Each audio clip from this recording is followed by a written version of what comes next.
right. Welcome back to another episode of the Strive for 25 podcast platforms. It's a Sunday night, and we've been going live every other Sunday, and we started going live every Tuesday as well with some of our guests and sponsors. And so, first off, I want to give a shout out to Jeff Badu and Badu Tech Services for sponsoring the show.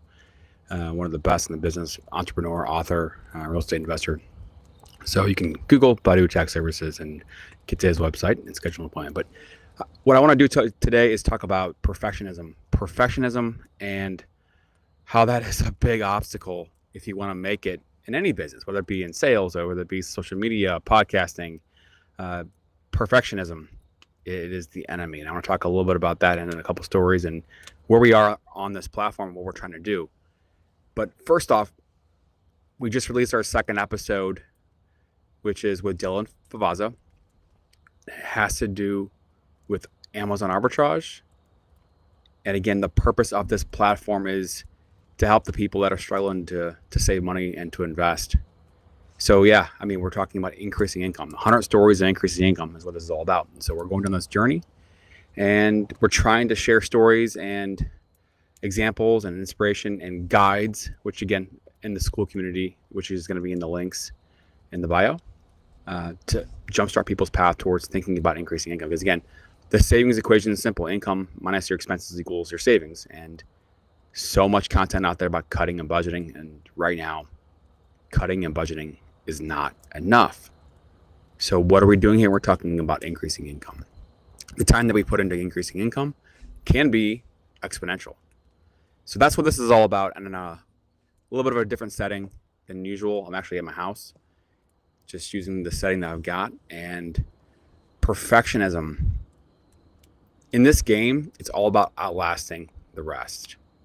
It's not about how many views you get. It's not about how many followers you have or how much money you have. When you're talking about some of these games like content, branding, social media, outlasting the rest is so important. And so for me personally, and again, this is me personally and my personality, and not everybody will be like this, but I know I'm a couple days late in releasing the episode.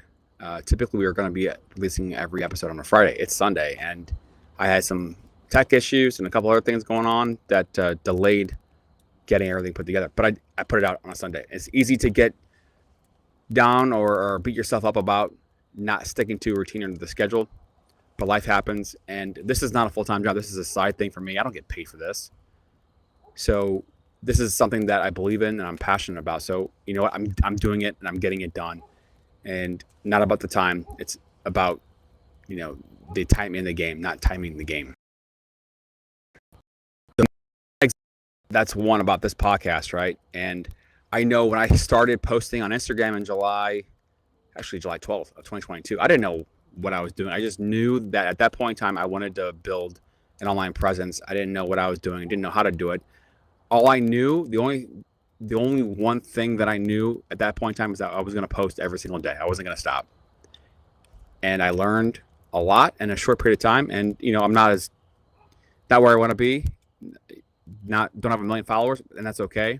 But I know that I'm better than I was yesterday, and I'm better than I was a year ago and 2 years ago. And that's part of the game when we say outlasting the rest. And so with this podcast, we're over 100 episodes in on this podcast, and we're not where we want to be, but we're closer to where we want to get to than we were before.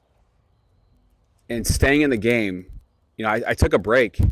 A lot of personal things going on in my life. Took a break for about 5 months, and that helped refocus and et cetera, et cetera. But beyond that, it took me 2 years to really get in a direction of where I wanted to go with this podcast. And so beginning of the year, I started recording episodes. And so this goes to Paul Rink. My apologies, man. I know this is way later in the game than what we originally envisioned in getting your episode out. So sorry, Paul. But I knew that I wanted to be able to do something with this podcast. And, we had been interviewing all kinds of entrepreneurs and real estate investors and people that were doing things and hoping to share stories and inspiration. And the amount of people that watch YouTube for this purpose or listen to podcasts, there's a certain percentage of people, but not everybody does. And that's cool. Not for everybody. But I wanted to be able to do something more with this and have an impact. And in my day job, working in the mortgage industry, This is a little bit of the inspiration for the platform. Again, Strive for 25. If you haven't seen this before, increase income, save 25%, have options to invest. That's again what this is all about. And we're here talking about increased income. But the biggest limiting factor that I saw over the 18 years of my career, doing over 2,500 transactions, working in almost all 50 states in my career, the biggest limiting factor that I saw for people who wanted to get into real estate but weren't ready yet was not having enough money saved. Credit's there, income's there, but don't have the money for down payment and closing. And so, okay, it's time to put a game plan together and work on this and try to be able to increase savings. And also within that, okay, well, if we would have been talking a year ago, we could have been already putting together a plan and be further along than we were. And so that was the inspiration for putting these platforms together. And I think at this point in time, I have a little more clarity and direction and grasp of what I want to do with this. And so the people that are on social media, there's a lot of people that are on social media, millions of people that are on social media. But at the same time, when you look at the metrics, and you've heard me say this many times if you've been here for a while, 56% of Americans don't have $1,000 saved. 56% of Americans don't have $1,000 saved. I think there's over 140 million households, if I remember right on some of the data I was looking at. And 45 million, give or take, households, 45 million households are not making more than $60,000 a year as a household. I think we can all agree that $60,000 for a household, if you've got, a spouse and kids, is not going to get you very far. So people are struggling out there. I see it every single day. I'm struggling. Our industry is down. Consider my income is down 70-80% from where it had been for a 6-year stretch, before COVID or through COVID. So times are different. The media is not talking about it. Real income is flat from where it was in 19 to today. Our dollar's been devalued by 25%. Not many people are talking about that. So people are struggling to pay the bills, let alone save money. And so I say all of that with the knowledge that there are people in this creator economy, which I knew nothing about coming into this, that there's all kinds of different people in different niches with different skill sets that are making money outside of a normal 9-to-5 job. And that was part of the inspiration for doing this 100 stories of increasing income. You could go on Google and search all kinds of things. It's all there. But the point of this was to compile some of these things into one place, to be able to go do an event, to go in front of a group, go in front of people who really are wanting to be able to get ahead and work on creating a lifestyle to be able to save money and invest and get ahead and buy back more time. Because again, if you're aware of inflation, right, in an inflationary environment, if you don't own assets, you're getting left behind. The people who have compiled assets, whether it be stocks, bonds, crypto, real estate, when inflation happens, those assets are increasing at 3, 4, 5, 6%, depending on the situation. If you don't own anything, your dollar by itself is getting devalued in your savings account. You're getting left behind. And so it's harder and harder than ever to be able to stockpile savings. So in all reality, it's going to take even more time to be able, more effort and diligence and focus to be able to generate more income to get ahead and save money. And so the first episode was Leonard Anderson, and we talked about fix and flip as a tool to be able to generate extra income. That's a little bit of a high level type of skill set, but there's people that are out there that are doing it that don't even own a house, that own no real estate, don't have a primary residence, and they're out there either wholesaling or fix and flipping and doing things like that. And there's all kinds of resources out there, but Leonard came on, shared his experiences, and we've got a guide in the school community for there as well. The second episode just came out today. Dylan Favaza in San Antonio right now. He is in the Amazon Amazon arbitrage world, went all in, but he's actually got a background in real estate. He had done some fix and flipping and real estate investing along the way, and then the evolution into Amazon as a skill and as a business. So that episode's out on YouTube, on Apple, on Spotify. His guide is also going to be in the school community as a place to look at that and view. So check that community out. And again, this is a long-term thing. We're still working on on everything, all the systems and processes to put this all together. So I do have a favor to ask of anybody that's out there, because I mean, I've been doing this all on my own, and I don't think I've asked for enough help. And the help that I'm asking for is, if you know somebody out there that's struggling, that needs help on generating income, that needs help on saving, needs help on putting, a plan together to attack their finances, ask them if they want to check out some of the content. Ask them if they want to participate in this community. Now, if you go to the school community right now, it's free. The link's in the bio.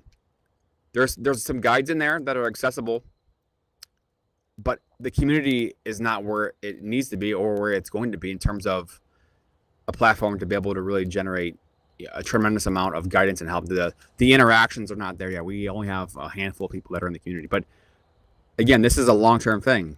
This is not a short-term type of program or a platform. We're here to be able to help and guide people who want to get ahead and create a community for people to give access and tools and resources and insights and guidance from people in the community to help each other out, to be able to push each other and guide each other to increase income. Because again, right now, that's the biggest thing that I'm seeing for people struggling, is we just need to be able to generate more income. So if you're making $40,000 a year, a 9 to 5 and 40 hours, and you want to get ahead, there's a choice there. Do you take some time out of the rest of the time you have available? Maybe it's a weekend, maybe it's at night a few times a week, to be able to work on an extra income stream. And that's the point of putting these stories out, and there'll be more coming out along the way. So if you have a story that you want to tell, if you've got an income stream or some type of business or side hustle that you want to share, please do reach out. And I'm not sure if you're seeing this on Facebook or Twitter or YouTube, but if you are and you have interest in reaching out and providing any type of guidance or insights or questions, please do reach out. We definitely would appreciate that. So talking about inflation, right? This past weekend I spent 3 days in a row, which in my mortgage business, it's tough to be away from the phone and email, readily answering questions. But it was an amazing event at the Gateway to Freedom, the biggest real estate event in St. Louis, all from a sense of St. Louis real estate investors, people that are heavily invested here in this market, that know the market. So it was just amazing to have speakers come in. And one of the questions that came through, and actually I put a short out yesterday about this, and one of the gentlemen, I think his name was Travis, asked a panel of a rental panel, and people that were in midterm rental, short-term rental, long-term rental. But this question, I think, was more geared towards short-term and midterm rentals. Hey, you guys are successful. You have accumulated a number of real estate assets and successful in short-term or midterm rentals. But all of your stories seems like you guys got in at the beginning before it got too crazy or got too saturated. What are your thoughts on someone getting into the game, at this late in stage? Can it work? Can it be successful? And the answer that one of the gentlemen had was good. His answer was, hey, if you get in the game now, I mean, yes, you're going to be one of many in terms of competition, but to be successful, you're going to have to be the best. You got to be able to have a really good rental or a really good short-term rental, whatever that may be in that market in terms of competition, what things are doing in terms of the vibe or the scenery or the furniture or the staging, all the things that go into location, all the things that go into running a good short-term or midterm rental. And my reaction to that, that's a good answer and that makes sense. But at the same time, if you're this far into the game and have however many 10, 20, 100 units and have built up a war chest of cash, it's easier to have that cash available to then make your rental the best in that specific radius or a market in terms of the things I just mentioned. So if you're just getting in the game, I mean, unless you're just already stockpiling cash and have, a solid amount of resources, you may not be able to be the best property in your radius. It may take time to build up to that. So then what? And I think when you look at what COVID has done to the dollar, the actual United States dollar, and inflation of assets with the stock market and the real estate market, it's hard to say, hey, will the old strategies continue to work at the same level of growth or appreciation? The whole adage of stocks, bonds, well, the stock market, typically over 110, 20, 30 years, the S&P 500 has given a 10% return. Home prices have appreciated about 3 to 4% annually over that same period. And so in the next 10, 20, 30, 40 years, what can you expect in return? I think people are going to guess and say probably pretty similar, but who knows? And then there's also talk of, fiat currency. When you talk about fiat currency, and the average lifespan of a currency is like 100 to 120, 130 years. And then there's talk of, well, the United States dollar, fiat currency, is running up on its course. And now there's talk of a digital currency, maybe even Bitcoin and different things like that. And then you start talking about inflation, devaluing of the dollar. Well, that is happening across the board. Other currencies have been devalued as well, thankfully, in regards to the United States dollar. But then you start talking about the amount of debt that the United States has printed. I forget the exact number, but I think like 30% of the debt the United States has ever had was printed in the last 4 years. There's some metric, I'll have to Google it, but I think $6 trillion of debt was printed coming out of COVID. Unprecedented amounts of debt. Someone would probably have to fact check me on that, but so what does that do? That puts pressure on the entire system, and the spending just is not stopping. Spending everywhere. I'm not going to go into details on that. I don't want to, make anybody upset about where the money's going. We all know where it's going. So what do you do? What does the everyday person do to get ahead in these types of environments? The people that are winning, they already have assets. This is a prime example of the rich getting richer and the gap between the top and the bottom widening. And that's the reason why I feel like the people who are in their 20s and 30s, the ones that want to put the work in, to have the vision to want to get ahead right now and plant some seeds, there's a massive opportunity to be able to create a separation between those people that are fighting to get ahead now and the ones that are just passively being a passerby or a bystander in the stands, just watching the game go. If you're just clocking into a 9 to 5, making an hourly wage and just going about your life, that's fine. But if getting ahead and having financial security is a goal of yours, and you want to be able to take back time in the future by acquiring assets, giving you the confidence to continue to go and move, make things happen, let your assets grow, to be able to take back time in the future. That's the whole purpose of the whole FIRE movement, or growing your wealth, is to be able to take back time and retire early and make work optional at some point in the future. And so you've got tech things happening, like we all know AI is on the rise. So what can somebody in their 20s or 30s do to be able to get ahead? And I keep talking about income streams and increasing income, and that's just one example that's out there. And I'm not sure if you saw the live that I did yesterday. There's a young gentleman, his name, Caleb Bryant, 23 years old, co-owner of a digital marketing agency, a lot of SEO type of stuff. And as we were going into that conversation, I thought what was pretty cool is because I just met him a couple of days before that, and I didn't know the origin of him getting into Airbnb arbitrage a couple years before that. And so he started making money doing Airbnb arbitrage, which again, you long-term rent a rental and then use it for Airbnb to be able to collect those rents. And then you basically are going to be earning the delta, or the difference between the short-term rentals and the bookings minus the expenses versus what you pay for the long-term rental. I said, how did you learn how to do that? Like, what made you want to do that and all that?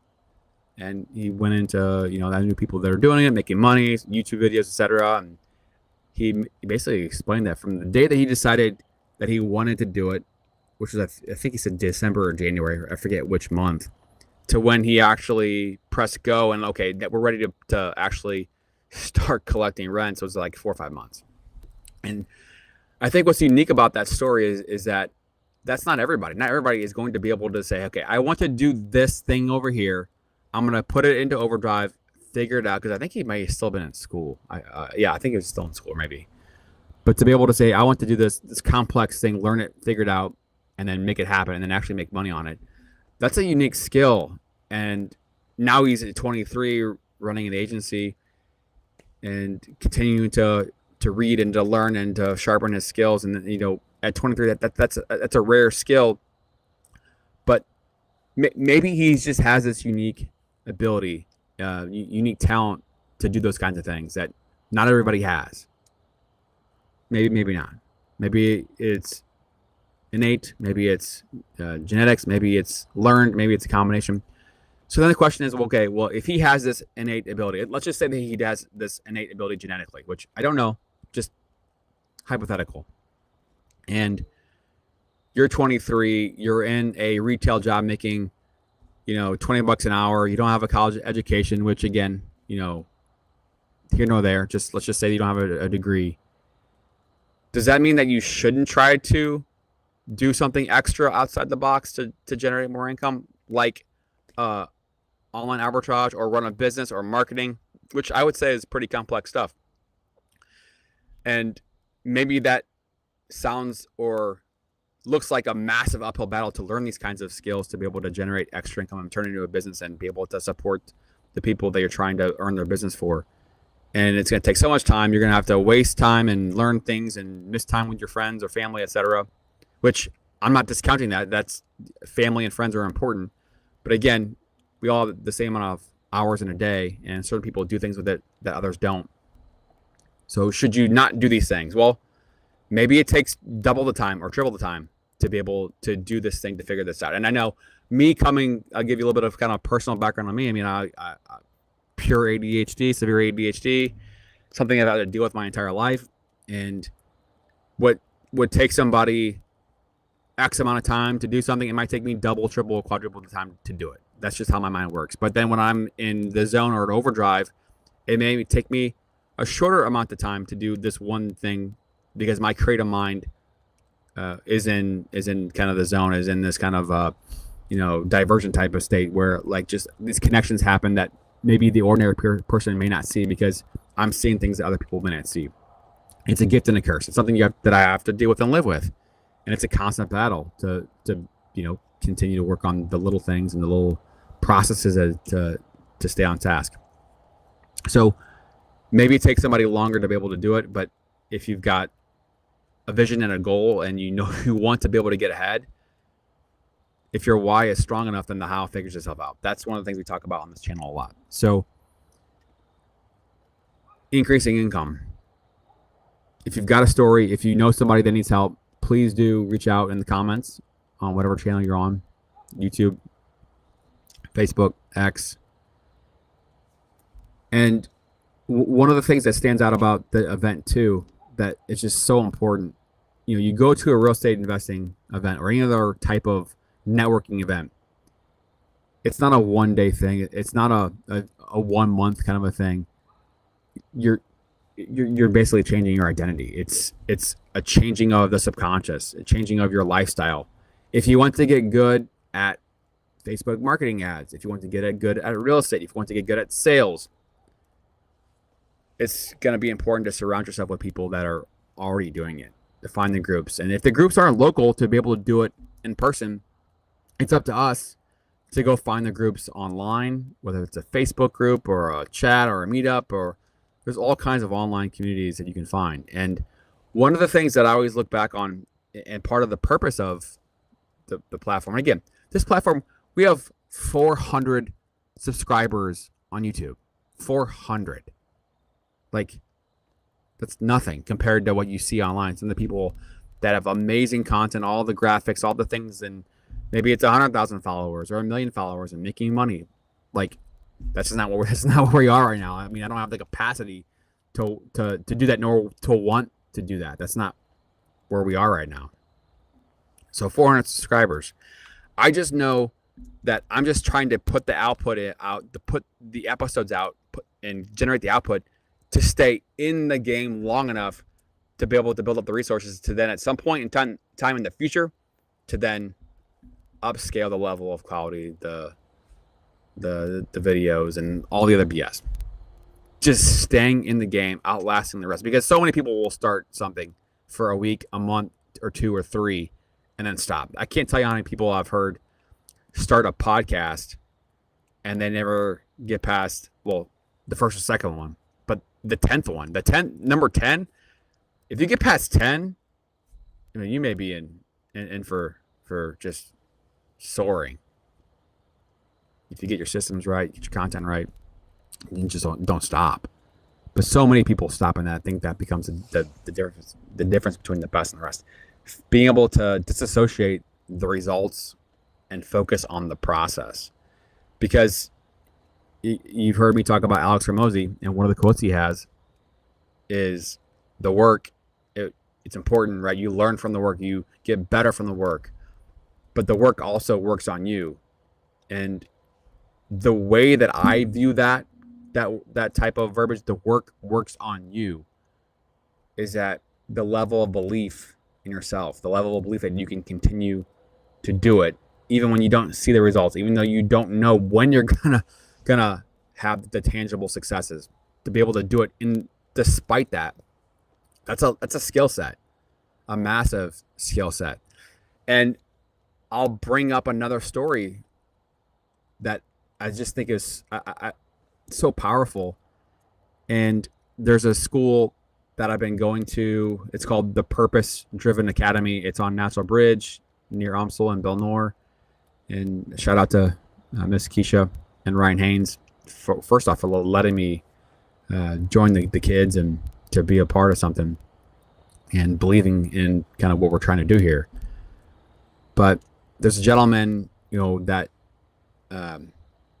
had built a clothing entity brand and had some equipment and was doing these things. And, I don't think he had built it into what he wanted to build it to, and had made maybe a few $100s or so, give or take. And so we were talking about something, talking about, content, talking about income streams, different things like that. And this person didn't really chime into the conversation or raise their hand. And Ryan says, "Hey, XYZ, why are you not speaking up? You're already doing all this stuff." And he was reluctant to say anything.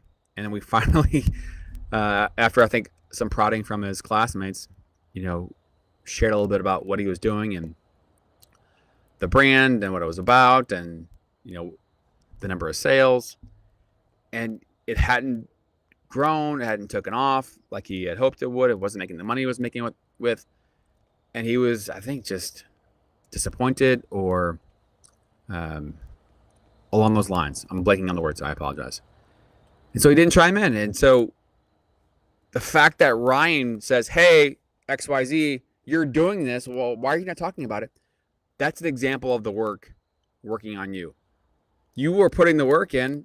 The results may not have been there as you had envisioned, but other people were noticing, even though he wasn't noticing. The other people around him knew that he was doing this. And that's kind of an extreme example of the work working on you. But if you can be aware of that type of a principle, finding the little wins is so important. So important. And connecting that, finding the little wins, one of the things that I do personally, and then I talk to some of the groups that I work with on the platform. There's a video by Andrew Huberman talking about dopamine and how the mind works.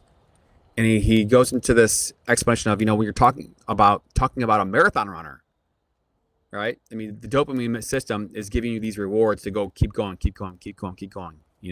When you go back 20,000 years and you're in the hunter-gatherer standpoint, you go 5, 10, 12 miles to go find food. And then once you get it, then the body connects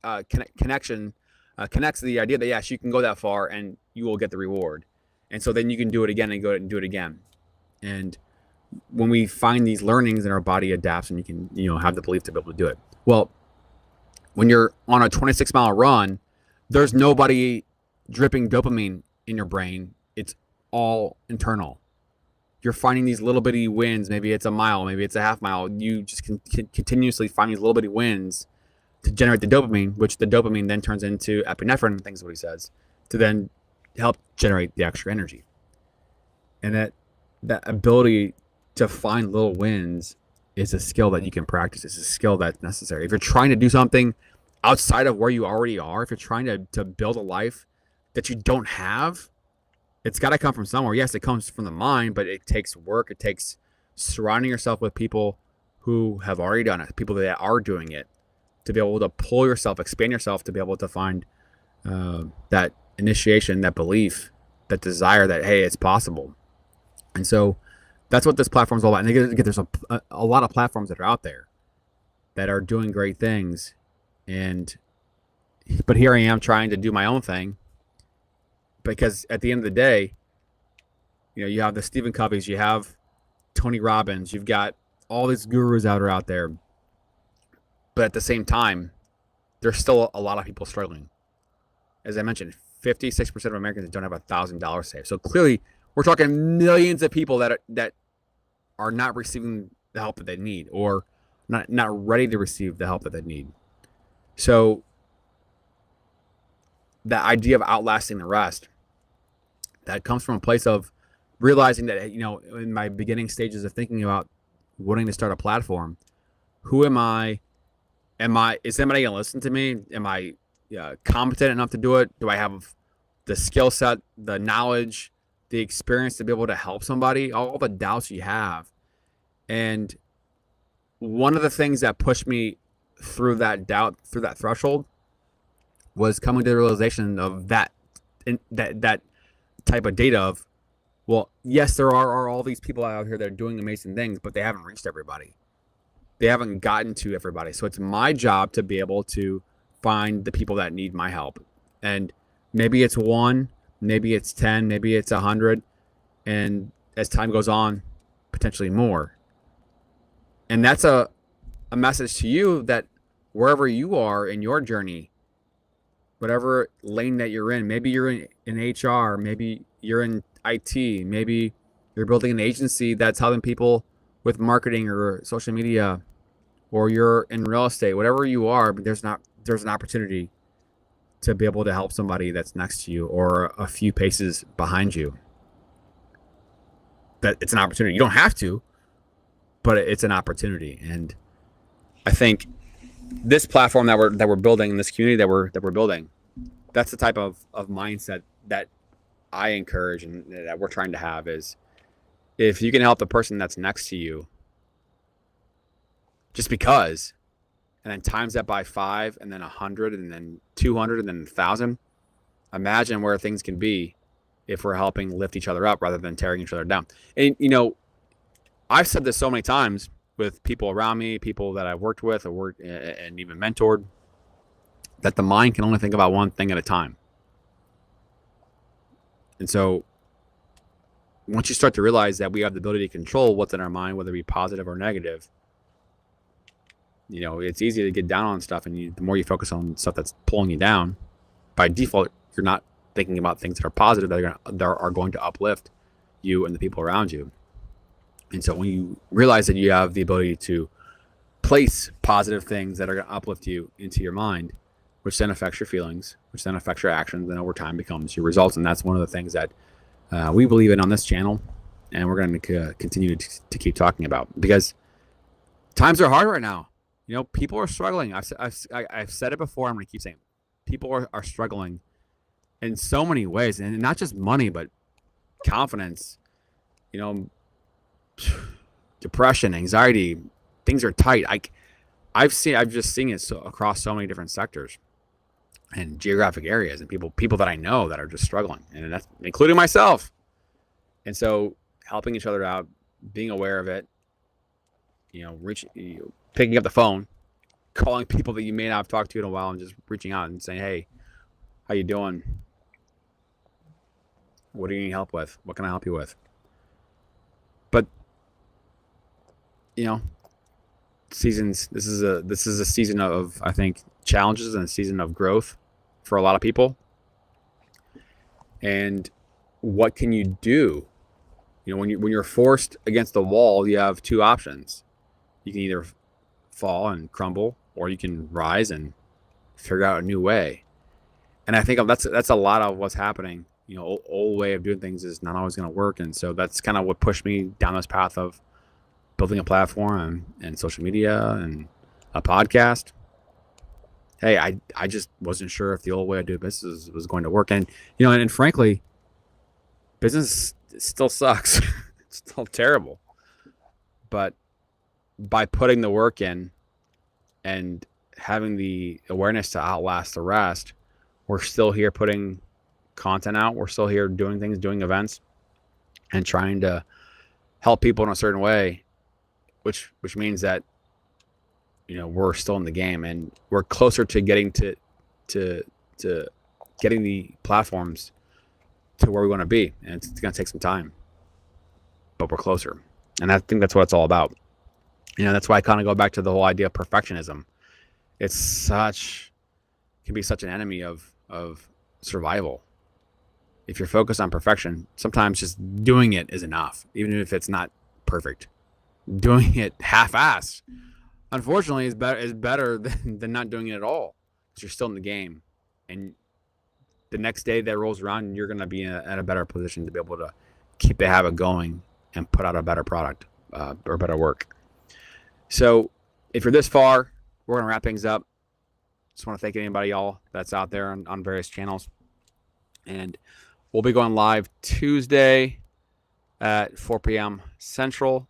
And if you haven't done so, check out Dylan's episode, Dylan Favaza. And then this is season 2, episode 2, 100 Stories of Increasing Income, and episode 118 overall. So you can check it out on YouTube. You can check it out on whatever you get your podcasts. And then check out the school community with the link in the bio. And have a great rest of your weekend.